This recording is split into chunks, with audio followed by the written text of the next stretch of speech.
Hi అండి, అందరికీ నమస్కారం. Welcome back to my channel వంటగది. ఈ వీడియోలో క్విక్ అండ్ ఈజీగా పెసరపప్పు ఎలా తయారు చేసుకోవాలో చూద్దాం.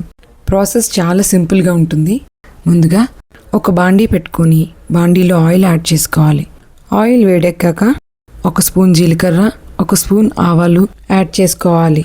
ఆవాలు చిటపటమన్న తర్వాత 1 ఎండుమిరపకాయ కూడా యాడ్ చేసుకోవాలి. ఇప్పుడు అందులోనే దంచి పెట్టుకున్న 3 ఎల్లుల్లిపాయ రెబ్బలు, అలాగే 1 రెబ్బ కరివేపాకు కూడా యాడ్ చేసి పోపు అంతా బాగా వేయించుకోవాలి. పోపు వేగాక చిటికెడు పసుపు కూడా యాడ్ చేసుకోవాలి. పసుపు యాడ్ చేసుకోవడం పూర్తిగా ఆప్షనల్, కావాలంటే వేసుకోవచ్చు, లేదంటే స్కిప్ చేసేయచ్చు. ఇప్పుడు 1 గ్లాస్కి 6 గ్లాసుల కొలతలో వాటర్ అనేది యాడ్ చేసుకోవాలి. నేను ఇక్కడ 1 గ్లాస్ పప్పు వాడుతున్నాను, అందుకే 6 గ్లాసుల నీళ్లు యాడ్ చేశాను.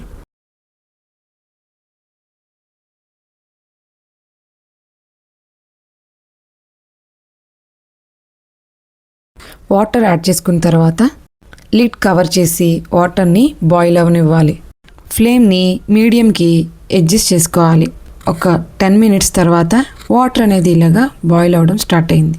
ఇప్పుడు ముందుగా కడిగి పెట్టుకున్న పెసరపప్పుని మరుగుతున్న వాటర్లో యాడ్ చేసుకోవాలి. పప్పు ఉడకడం స్టార్ట్ అయ్యాక ఫ్లేమ్ని లోలోకి పెట్టి లిడ్ కవర్ చేసుకోవాలి.